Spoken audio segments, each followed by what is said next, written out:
The 2023 Utah football schedule has officially been released. What are the biggest takeaways and questions we have about the Utes 2023 schedule? We're talking about it on today's Locked On Utes.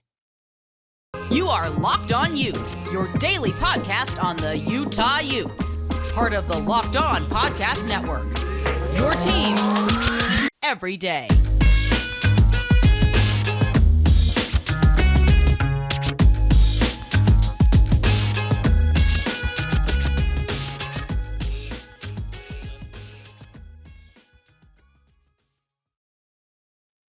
Hello, everyone, and thank you for making Locked On Utes your first listen every single day. We are available on all platforms, including YouTube. Speaking of YouTube, I want to thank you guys for helping us reach 885 subscribers. Can't thank you guys enough for your support. Would love to interact with you guys on social media. You can follow the show at Locked On Utes or hit me up on my personal Twitter at JT Wistrcill and in the YouTube comments. My name is JT Wistrcill, former intern inside the University of Utah Athletic Department. On today's show, we'll be diving into all things Utah schedule. The 2023 schedule was officially released on the Pac-12 network earlier today, and in order to help us break down the schedule in all of its glory, it's ESPN 700's Porter Larsen. And Porter's schedule release is always an exciting time whenever you're looking forward to seeing how the season is going to shake out. And this season, there was a lot of tough games for this Utah football team. We knew that coming in. So I was very curious to see how it shaped out. I think my biggest takeaway is I actually really like the way the schedule falls in this regard. I think you get a lot of situations where if you're looking at just the schedule in general, you start out with Florida and Baylor, right? Those are two, I think, going to be tough games. Then you get Weber State, a game Utah's going to win. Then you get UCLA or going to Oregon State. Then you get the bye, but you come off the bye with Cal. So you get two tough games followed by one of the easier games on Utah's schedule. And that kind of continues throughout the whole trend, even going forward. USC, Oregon, very tough stretch.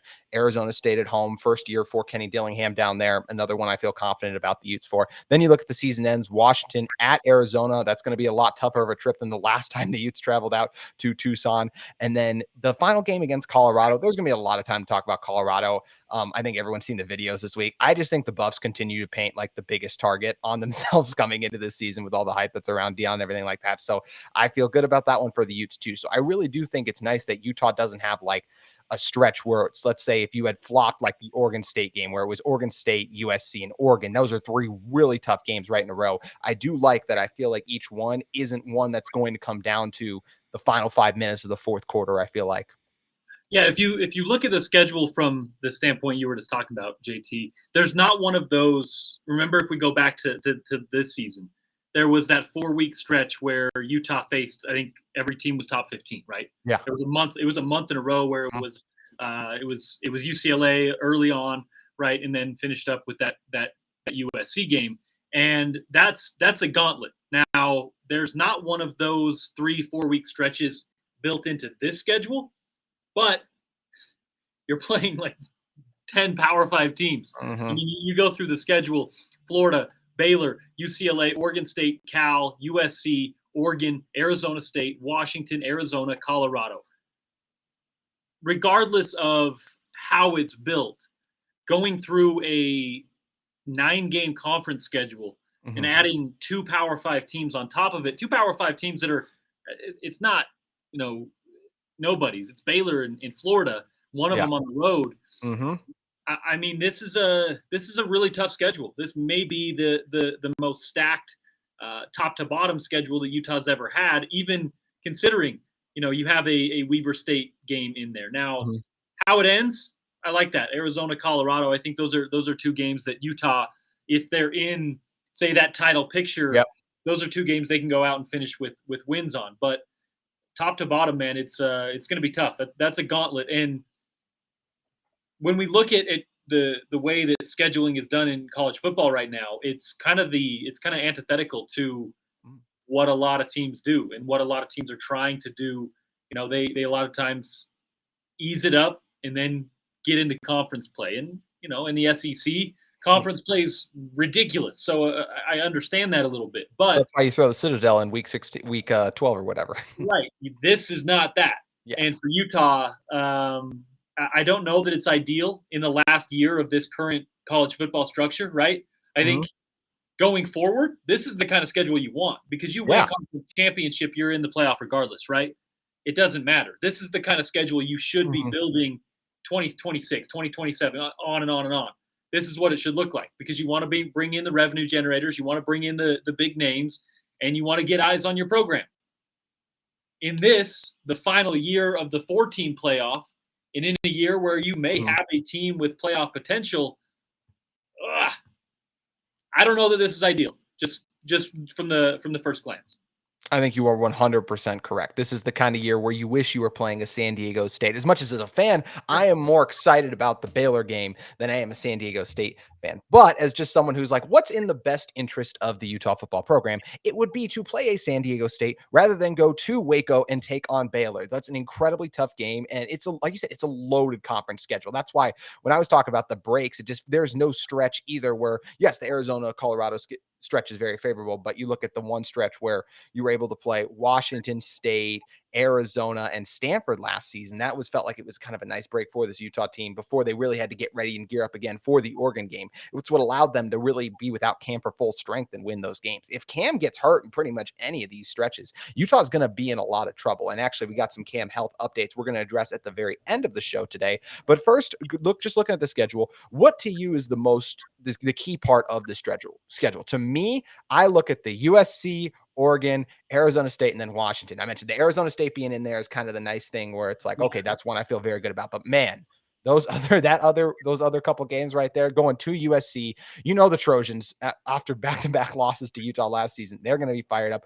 Oregon coming to Rice-Eccles Stadium, that's going to be a grind out one, especially the last time what happened when Oregon came to Rice-Eccles Stadium. We know what happened there. And then going up to Washington, we didn't have to play Michael Penix in this revamped team last year, and that is going to be a really tough stretch for this Utah football team. And I think if they go 2-2 in it, it's still a good thing. 3-1 would be incredible. Undefeated, perfect world. That would be amazing. But that's just going to be a very difficult stretch for this Utah football team. And I think the one I look at the most and I'm like, that's going to really define who this team is going to be because it's late in the season too. Yeah, no, 100%. It's, I guess, similar timing to years past. It's that mid-October into early November where for Utah, it's going to decide the season. Because for me, JT, Florida and Baylor, for Utah, I think those are two teams you can beat, but you can also afford to split it, right? If you're in your non-conference, similarly to what we've seen the last couple of years, Utah lost out-of-conference football games and then ended up winning the Pac-12 and getting to the Rose Bowl. Now, if you want to make a playoff run, probably got to beat Florida and Baylor, right, to start off the year. And then I think you have a really good chance at running a few conference wins together. You get the little primer with Weber State. Yep. You kick off conference play versus UCLA in Rice-Eccles Stadium. Mm-hmm. I think UCLA, I've liked what they've done. I've actually been pretty impressed with Chip Kelly over the last 2 years and how that has been a build. Replacing Dorian Thompson-Robinson, I think, is going to give them a step back, at least early in the year. Getting them early is good, right? Because I do think they have a good roster, but filling out a new quarterback is something that takes some time. So a first-year starter, whoever that may be, coming into Salt Lake on Pac-12 opening weekend, I think that bodes well for the Utes. And then it's Oregon State, Cal. Jonathan Smith he's got that thing rolling. Friday night. With new quarterback, it's a Friday night game, as you mentioned. I am actually just noticing that. That's one of those weird ones, right? Mm-hmm. Where in Corvallis at Reser Stadium, that's going to be a tough football game. And to your point, on a Friday night, probably on FS1 or something. Yeah, it'll be a tough one. But then you get Cal, and then the stretch that we talked about. It's USC, Oregon, Arizona State, and Washington. And that's the month-long stretch that really does, in my opinion, decide Utah's fate, because they can go with the teams that we're seeing. That's anywhere from, like you said, 3-1, 4-0 to 1-3. Yeah, those are all realistic scenarios in that situation. And then I do think that Arizona, Colorado improved, but not improved enough to take out the reigning Pac-12 champs with all of this returning talent.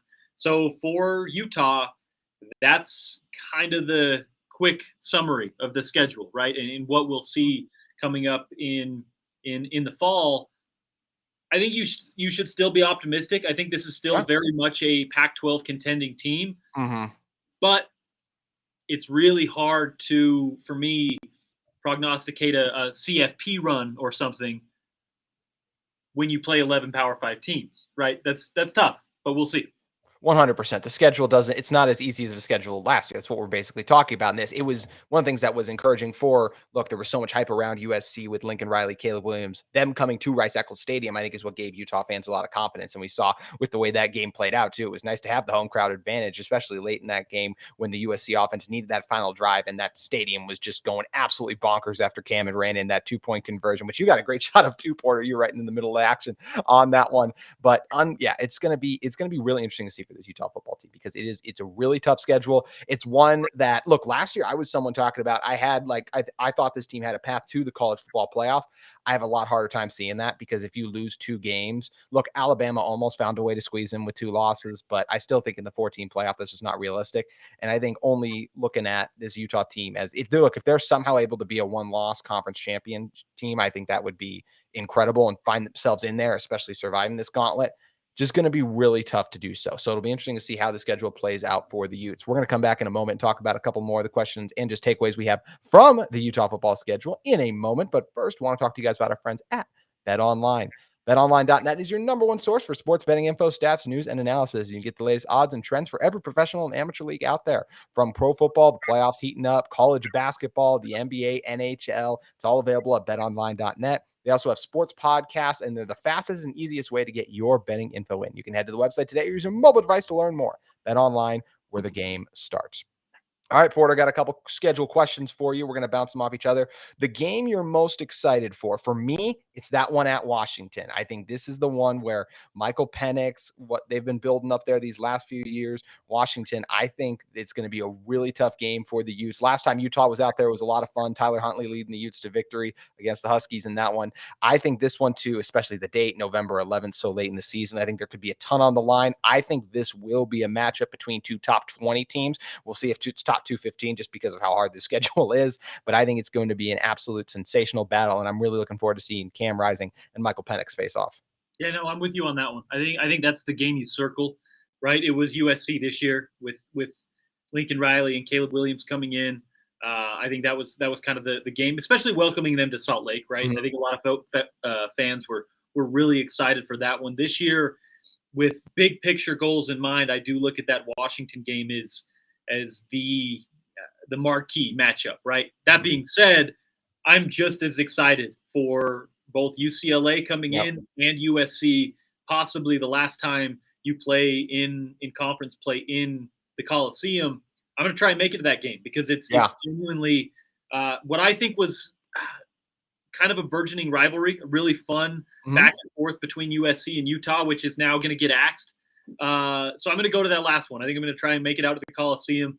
And I think that should be a fun matchup. And USC, UCLA should be good again as well. So what was formerly known as the Pac-12 South has some intriguing matchups this year. And I'm excited for those two as UCLA, USC out of the Pac-12.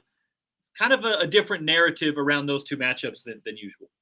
Very much so. And you're right. The rivalry between USC and Utah was something that was so much fun. And it felt like the birth of something that in a normal Pac-12 future, as in USC is going to be here, would be something special to look forward to. Unfortunately, it's only a little bit of a 2-year rivalry. So it'll be fun to see how that one concludes. And you never know. Maybe they end up back in the Pac-12 championship game again in 2023. Next one, under the radar tough game. You touched on this one a little bit already, Porter, but I still think when you see Florida, Baylor, UCLA, Oregon, USC, Washington, I still think a lot of people, especially more nationally, will overlook that Oregon State game. I just think when you talk about what the Beavs did, of course, they were the one true loss that the 2021 Pac-12 championship version of Utah had, right? Because those other 2 losses came with Charlie Brewer at quarterback. That was the one loss with Cam Rising in at quarterback that time around, the last time you went up to Oregon State. New stadium going to be up for the Beavs this year. That one on a Friday night too, so a little bit of a shorter week. I think that's the underrated one I look at. Like, that's going to be really tough to gut one out against DJ Uiagalelei. Yeah, and you add that quarterback to the mix. DJ's a talented guy. We didn't necessarily see. I think we saw spurts of it, right? I think it was a little inconsistent, is why there's a lot of question marks around him. But with Jonathan Smith, a former quarterback, I'm actually pretty optimistic about what he might be able to do with DJ. And the offenses that we saw him run and the quarterback friendly scheme that Jonathan Smith runs, I think you could see a little bit of a breakout year. Now, I'm not necessarily saying they're going to go out and win the conference, but you face them on a Friday night in Corvallis, they're going to bring it. And if they're healthy, I think that's a really, really tough football game. And I mean, we go back to when they beat Oregon, right, in that comeback game. They didn't throw the football one time I know. in the second half. Unbelievable. So they don't really need crazy quarterback play. They need to hit him to come in here, buy into Jonathan Smith's system, and just make the throws, right? Just go through the offense, and I think he's capable of that. And then he's also athletic and dynamic enough to make some plays off the cuff, right? And I think that's huge for Oregon State. That's something they've never had. And so I think that's probably the tough one you look at. You get Arizona State at home, you get Oregon at home, you get Colorado at home, and we don't know what to expect from Colorado. The reason I will say look at that one is because it's late in the year.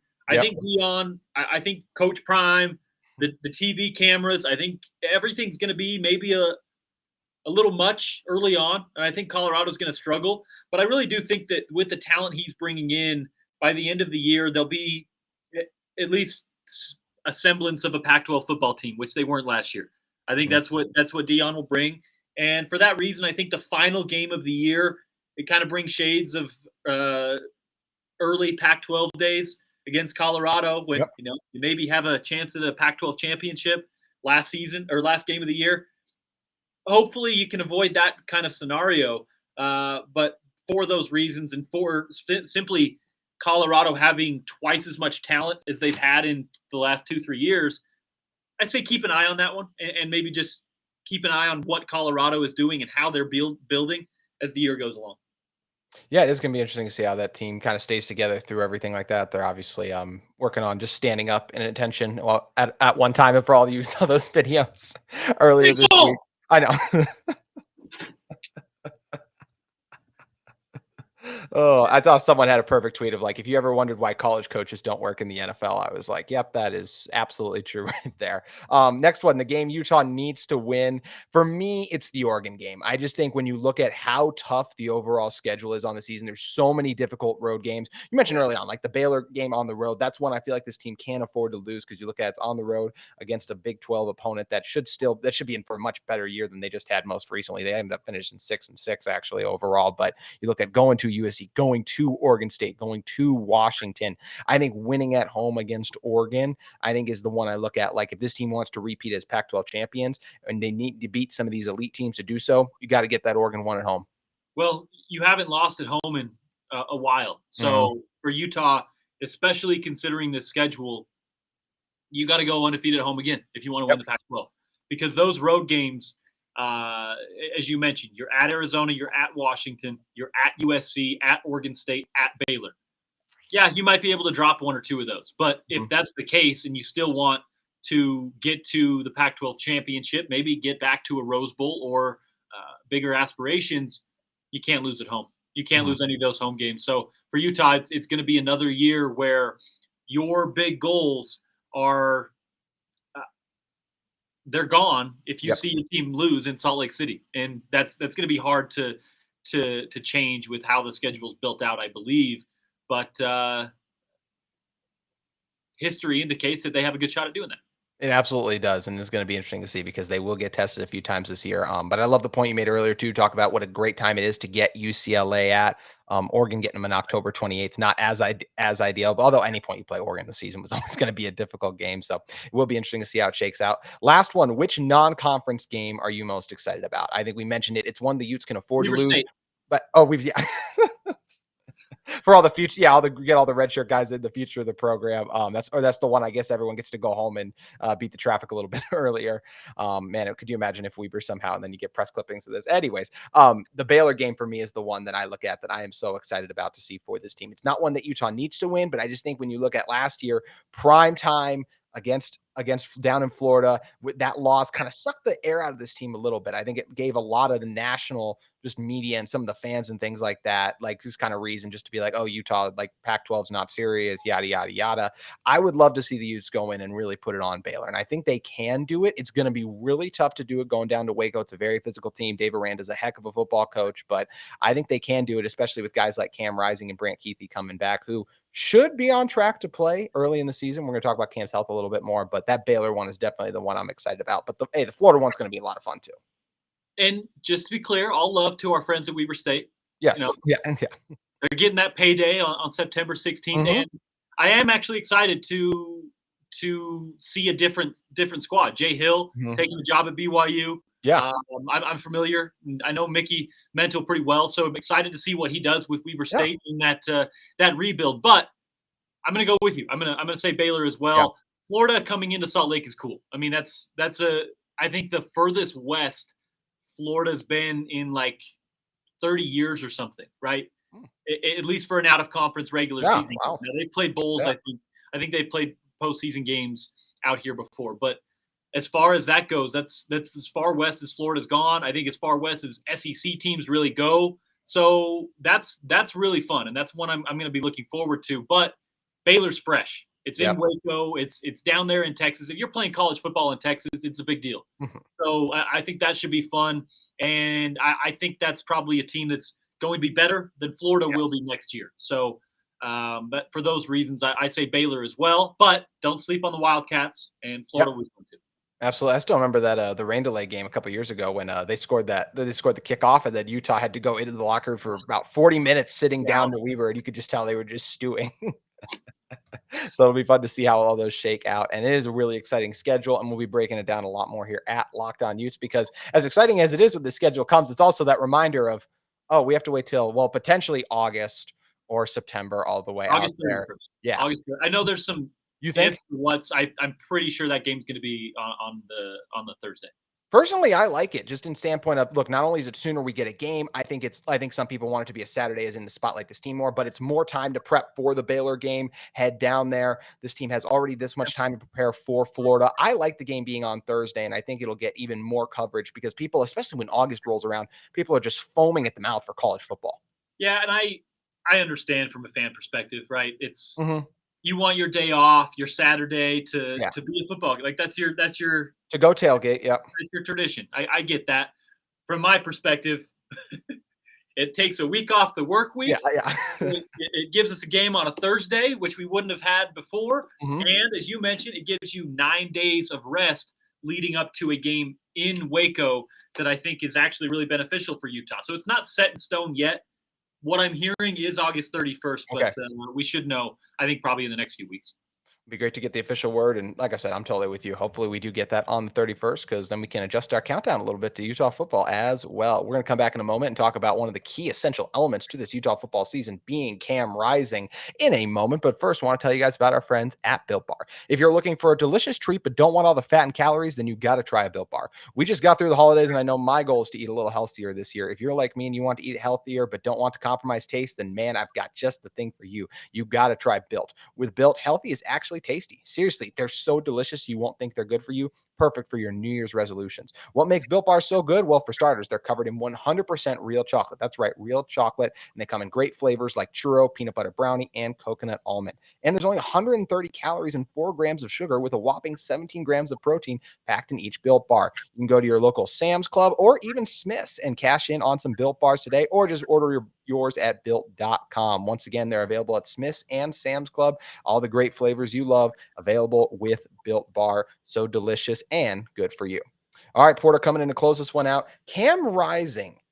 We've been waiting, kind of trying to wonder what his health is going to be. Not shockingly, Kyle Whittingham, he gave a little bit of an update in the piece done by The Athletic, but still wouldn't reveal what the injury was, not surprisingly. He said that it is a lower leg injury. He's not going to play in the spring. I don't think that's surprising to anyone, but he anticipates him being back for that game against the season opener against Florida. I think that is huge news. And look, everything, the confidence we've been talking about with this schedule hinges on the health of Cam Rising. surprising. As much as I love Nate Johnson and want to see him get the reins, this is a tough year to roll with a guy who has only thrown one collegiate pass in Nate Johnson. With you got this loaded of a schedule. So I think Cam's health is essential, and I think it's a very positive sign that we're hearing he should be back by the time the Florida game rolls around. Yeah, JT, there's only a handful of teams in the country, and usually not even in the NFL, that have the privilege of having more than one starting quarterback that can have them reach their ceiling. And that's true for Utah too. I think that you have some serviceable guys behind center, but as we saw with Bryson Barnes, who I think is great, right? I think Bryson is one of those guys you can throw in there. He can run the offense. He can get everyone in position. Pre-snap stuff he's comfortable with, and he can go out and get you a win in Pullman in the middle of the season. That's not reaching your ceiling. That's not reaching the college football playoff or the Rose Bowl or winning in the Rose Bowl or being productive throughout a multi-game stretch. If Cam goes down, so do your expectations. So do your goals. It's just the reality. And for Utah, I do think that you have to find that number two guy. You have to be really confident in that number two guy so that if a time like the Pullman game last year comes about, maybe you can squeak by, right? But if it's something that keeps him out for a long timetable, it's just the reality of having one of the better quarterbacks in the conference, one of the better quarterbacks in the country. You're going to take a dip. Now, Utah's defense is going to be really good. Yes. They were young this year and still really good. That's a defense that I think I told you on this podcast before, even in what we call a down year, they were top 25 in the country. I think the conference. I think I told you on this podcast a few times ago, mark my words, they're going to be a top 5 defense in the country in 2 or 3 years. Maybe. That's true. I genuinely believe that with the personnel they're bringing in, with the classes they're bringing in, with the return missionaries they're bringing in, they're going to be really good. So I do think there's a little bit more margin for error for Utah offensively coming up in the next season or two. But it still doesn't give you the privilege or the ability to lose your starting quarterback. And for Cam, it's about being ready day one. You can't run a second stringer out there. I don't care who it is. I don't care if you bring in a proven transfer portal guy. He's not going to come in here and learn this system and then go kick off against Florida with success. It's got to be Cam under center, and it's got to be Cam most of the season, or you have to adjust your expectations. And I think Kyle spoke to, it was Chris Kamrani of The Athletic about Cam's status. Kyle never gives much on injuries. No. Cam has the big one. It's the ligament that goes on non-contact injuries most of the time. I know everyone already knows this, but he's recovering from that. Timetable usually 7+ months, and close to 9 sometimes. And with the advancements of where we've been in the last couple of years, I think the timetable is closer to 6 to 8 months. I think Cam's going to be ready-ish for fall camp, right? And he'll be able to move around. He won't be going through a lot of live anything, but he'll be able to throw. He'll be able to move around. He'll be able to do a lot of the install stuff with guys. And I think Utah should be confident in him being ready August 31st. I mean, that's a long time away, right? We got a lot of time, 8 months plus to lead up to that. And I've seen Cam rehab from injuries before. I've seen and worked with Cam a little bit in off seasons before while he's rehabbing injuries. So I know the focus. I know the work that he puts in. I know how dedicated he is, not just to being good at throwing footballs and playing the game, but to being available and being healthy. That's something that it's actually been interesting to watch the evolution of that with Cam, because he came in from Texas being how he is now, right? He's the guy in the locker room that's funny, happy-go-lucky, and just wants to go out there and ball. And everything else was it wasn't that it wasn't important, but it wasn't necessarily top of mind, right? Yes. Cam's very free-willing, very free-spirited guy. Still, he has come a long way in how he approaches his body. If you look, you can see when he came into to the program to now, he's a different guy, like built-wise, right? Absolutely. And he still wears the flak jacket that makes him look a little chubby. Yeah. It's not that anymore. Mhm. Cam's built now. So he's changed his body. He's gotten to a point where he's able to withstand injuries more. He's gotten to a point where obviously those ones on the non-contact injuries, those are ones that happen, right? Sometimes it's just the way it goes in this sport. But I'm confident that Cam's progressed enough as a player, as a person, that he'll approach this rehab with as much focus, as much drive as he approaches football. And in this next 8 months, unless there's like genuine obstacles, genuine setbacks, I think Cam will be ready before kickoff, and then for kickoff against Florida. It's a risky business to doubt Cam Rising, and I'm totally with you, Porter. I think, and Utah fans are going to love hearing what you just talked about too. I fully expect him to be ready to go as well. It's going to be fun to see what Cam's able to do when he takes the field on August 31st. Fingers crossed, we'll speak it into existence. Speaking about Utah football, Porter, I think you do a little bit of that on a certain network. I do sometimes. Yeah. Behind me, right here, Spence and Bill are on air in the other room. 2 to 6, if you want to hear Spence's show daily during the football season, during Utah broadcasts, I am on for 2 hours before kickoff, and talking football on the Twitter handle right there below me, and we go from there. Basically, I do radio, talk about sports. I go home, I watch sports, tweet about sports, and it's all there.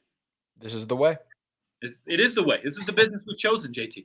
100%. He's at Lars_ESPN. Make sure you guys listen to ESPN 700 to catch all of Porter Larsen's great content. Also, if you guys are in the market for a second listen every day, we recommend you check out Locked On College Basketball. They have big interviews with the biggest coaches, experts, insiders, and players all available there. And they're just talking about the biggest games all around the college basketball landscape. You can find that on YouTube or wherever you get your podcast. Big thanks to Porter for joining us once again. That's going to do it for today's Locked On Utes. Make sure you guys tune in tomorrow. We'll be breaking down the schedule game by game and predicting who is going to come out with a win in each of the Utes games. Have a good one.